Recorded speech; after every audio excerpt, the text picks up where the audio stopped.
Halo guys, assalamualaikum warahmatullahi wabarakatuh. Nah guys, balik lagi bersama gue James di channel LS Project. Nah guys, beda dengan video-video sebelumnya. Kali ini gue akan menceritakan atau mereview sebuah film yang lumayan fenomenal, yaitu berjudul PK. Nah, PK ini adalah seorang alien yang diperankan oleh kakak Mimin ya, Amir Khan, yang tiba di bumi dan dirampok pakaiannya dan alat kendalinya yang bisa membawa dia pulang.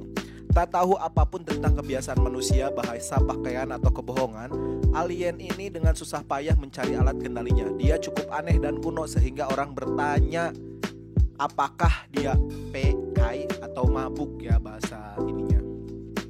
Nah guys, suatu hari PK ini bertemu dengan Jagu. Jagu ini diperankan oleh Anushka Sharma. Nah Anushka Sharma kalau perlu kalian tahu, ini adalah mantan Mimin ya kan ya, seorang reporter TV yang membantunya. Nah supaya tidak menjadi spoiler di awal, yuk kita capcus saja mulai intronya.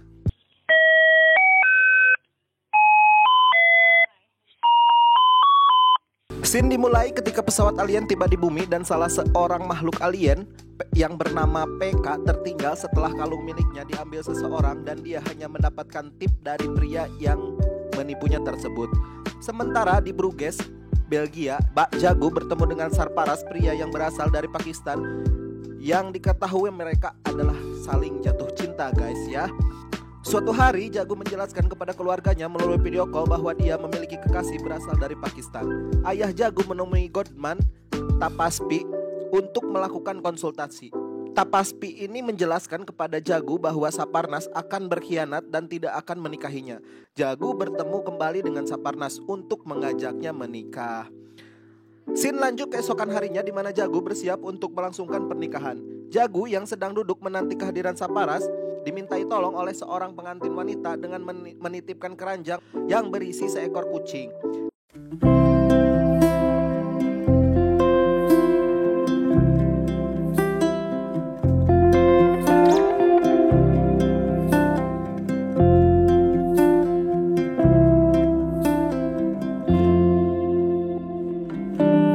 Sebagai seorang model, saya harus selalu menjaga penampilan saya. Di sela kegiatan yang padat, saya selalu bawa produk terbaik untuk merawat kulit saya. Yups, LS Skincare. LS Skincare, perfect your beauty care.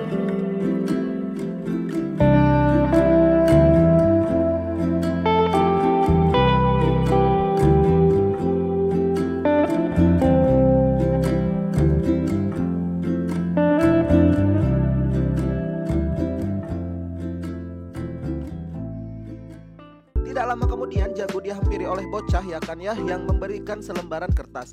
Jagu membaca surat tersebut yang menjelaskan kalau dirinya tidak bisa melanjutkan pernikahan. Jadi disinyalir Jagu ini beranggapan bahwa itu adalah surat dari Sarparas. Jagu mengira surat tersebut berasal dari Sarparas ya kan, sehingga membuatnya sedih dan meninggalkan tempat tersebut dan memutuskan untuk pergi ke New Delhi, India. 6 bulan kemudian Jagu berada di New Delhi, bekerja di salah satu stasiun berita nasional ya kan. Di sana suatu hari dia bertemu dengan pria aneh, yaitu si PK tadi ya, yang diawasi film yang diperankan oleh kakak Mimin ya kan ya, yang menceritakan keberadaan Tuhan untuk mendapatkan remote kontrolnya kembali. Hal ini membuat Jagu ingin menyiarkan sosok PK di TV, sehingga dia meminta pimpinannya Boman Irani yang diperankan oleh Boman Irani ya, yang menjadi tokoh si Virus di Three Idiot, agar mau menyiarkan sosok PK. Tetapi pimpinan Jagu itu tidak ingin mengangkat bertemakan agama karena dia menganggap soal agama ini sangat sensitif. Scene berlanjut ketika suatu hari Jagu bertemu kembali dengan PK dan Jagu terus mengikutinya hingga PK berada di dalam penjara. Hal ini dimanfaatkan Jagu untuk menggali informasi mengenai PK dengan menyogok seorang polisi agar dia bisa menemui PK. Di dalam penjara, PK menceritakan kehidupannya selama berada di bumi kepada Jagu. Lanjut, PK mulai flashback kehidupannya. PK mulai mengenal berpakaian yang baik. Kemudian di suatu ketika dia dikejar oleh sekelompok orang dan dia ditabrak oleh Baron Singh. Baron Singh ini membawa PK ke rumah sakit untuk diperiksa. Dokter mengatakan ke Baron Singh ini bahwa PK mengalami lupa ingatan dan dia tidak bisa bicara. Baron yang tidak mengetahui bahwa PK ini adalah makhluk alien kemudian membawanya kemanapun dia pergi. Suatu hari Baron membawanya ke tempat prostitusi. Namun saat PK dipasangkan dengan Puja, semalaman dia hanya memegang tangan Puja. Ternyata dia sedang menyadap pikirannya Puja, hingga akhirnya PK memahami dan mengerti bahasa India dan mulai berbicara. PK lalu meminta Baron untuk membantunya mencari kalungnya. Baron lalu menjelaskan kemungkinan kalungnya sudah dijual oleh pemiliknya ke New Delhi, sehingga PK memutuskan untuk pergi ke sana. Jeli. PK tiba di New Delhi. Dia meminta bantuan kepada seseorang polisi, dan polisi menjelaskan bahwa dia tidak bisa menemukannya sebab polisi bukan Tuhan. Sejak saat itu PK mulai mencari keberadaan Tuhan dengan mengunjungi berbagai tempat ibadah, dari masjid, wihara, gereja, dan lain sebagainya. Hingga suatu ketika dia melihat seorang lelaki berpenampilan seperti Dewa Sipa, sehingga PK terus mengejarnya hingga pihak tersebut lari menuju acara peribadatan Godman Tapaski. Saat itu PK melihat kalung miliknya di atas panggung di dekat Tapaski. Lanjut, PK berusaha mengambil barang miliknya kembali, namun dia dicegah oleh asisten Tapaspi dan melemparnya ke jalan. Jagu yang mendengar cerita tersebut menganggap PK aneh dan telah berbohong, sehingga Jagu keluar dari sel. Kemudian PK menjelaskan bahwa dia jujur dan bahkan mengetahui Jagu adalah seorang penyiar acara televisi.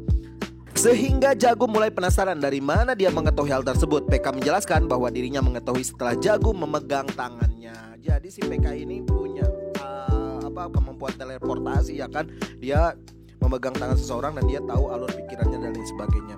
Ya memang kan alien ya kayak gitu ya. Cuma nyayang ya, kenapa alien kok ganteng ya.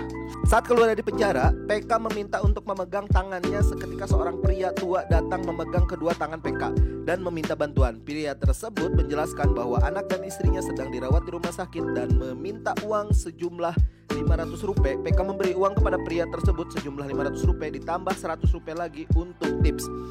Jagu menjelaskan kepada PK bahwa dia tidak bisa membaca pikirannya dan telah ditipu karena di daerah tersebut tidak ada rumah sakit. PK lalu menjelaskan kepada Jagu bahwa dirinya mengetahui hal tersebut. Pria tersebut dan istrinya sedang makan di sebuah hotel bintang 5 untuk merayakan ulang tahun istrinya ke-75. Sementara itu Jagu mencoba membuktikan kebenaran yang diucapkan oleh PK. Jagu mencoba membuktikan kebenaran yang diucapkan oleh PK dengan mengecek ke restoran hotel bintang 5. Dan benar saja pria tersebut sedang bersama dengan istrinya yang sedang menikmati es krim. Sejak saat itu Jagu mulai menyadari PK itu tidak berbohong. Lanjut, PK dibantu Jagu untuk memperoleh kalung PK kembali. Mereka berusaha sekuat tenaga menjelaskan kepada jemaah Tapaspi bahwa Tapaspi beraliran sesat yang menginginkan hanya keuntungan dunia semata. Suatu malam PK ingin mengatakan cerita kepada Jagu, namun Jagu teringat dengan Sarparas. Kemudian PK memegang tangan Jagu yang melihat masa lalu Jagu bersama dengan Sarparas yang membuatnya merasa sedih. Scene berlanjut keesokan harinya di mana PK menunggu kehadiran Baron yang telah berjanji akan menemuinya setelah dia menangkap pencuri kalung miliknya yang telah menjualnya kepada Tapaspi. Baron tiba di stasiun, namun apa yang terjadi? Sebuah ledakan dahsyat pun terjadi dan menimbulkan banyak korban jiwa. Salah satunya adalah Baron, sehingga membuatnya sangat terpukul. Beberapa hari kemudian PK menghadiri acara perdebatan dirinya dengan Tapaspi.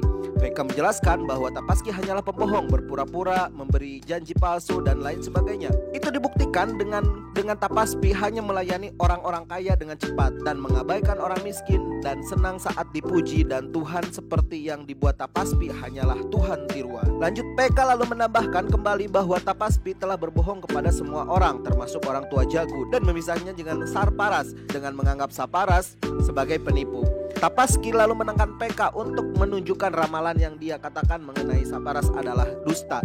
Jika tidak benar, PK harus mencium kaki dan minta maaf kepada Tapaspi, serta harus mengaku kepada semua orang bahwa PK telah memfitnahnya, dan jika terbukti maka PK dapat mengambil kalungnya kembali.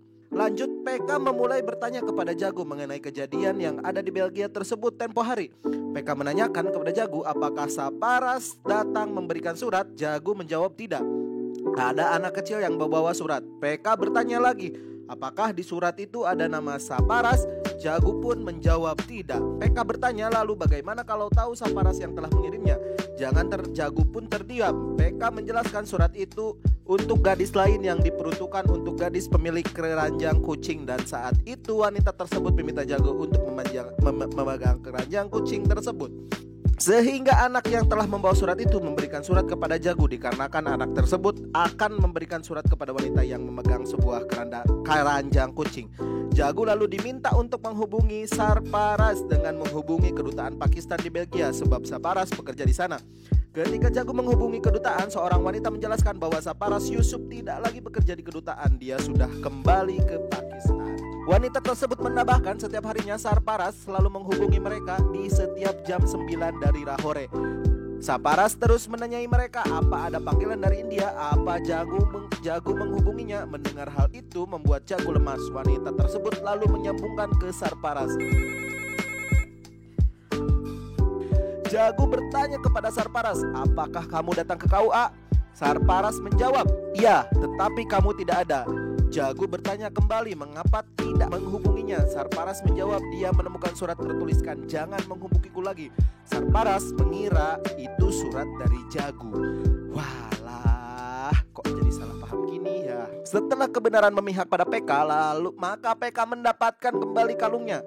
Suatu ketika PK hendak kembali untuk pulang ke negeri asalnya, yaitu planet Antabrata. PK membawa koper berisikan baterai begitu banyak. Jago bertanya, mengapa kau membawa baterai begitu banyak? Ia menjawab, karena ia ingin mendengar semua suara di dunia ini, seperti hewan, musik, kebisingan lalu lintas, dan lain-lain. Tidak lama kemudian PK lupa bahwa tasnya satu lagi berisikan baterai masih tertinggal di dalam bus. Dia pun segera menyusulnya. Sementara Jago mencoba mendengarkan hasil tip rekaman PK tersebut.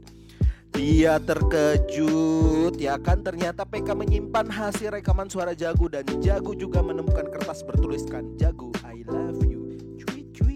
Jago mulai menyadari bahwa PK menyukainya dan telah berbohong kepadanya bahwa dia ingin mendengar semua suara yang tadi ada di dunia tersebut. Justru dia ingin mendengar suara Jago yang telah dia rekam. Tak lama kemudian PK pun datang membawa tasnya. Setelah itu pesawatnya datang. PK pun pergi meninggalkan Jago sambil menenteng 2 tas berisikan rekaman suara Jago dan juga baterai. Berapa tahun kemudian PK kembali ke bumi dengan saudara-saudaranya dan film PK pun berakhir. Nah, terima kasih ya guys bagi kalian yang terus mantengin channel LS Project. Jangan lupa di subscribe, like, komen, dan share tentunya supaya kami tambah semangat untuk membuat video-video selanjutnya. Apabila ada saran dan kritik dan dan request film, silahkan tik di kolom komentar ya guys ya, supaya membantu juga kami untuk menemukan inspirasi. Dan itu saja dari saya, James. Mohon maaf apabila ada salah-salah kata. Bila taufiq wal hidayah. Wassalamualaikum warahmatullahi wabarakatuh.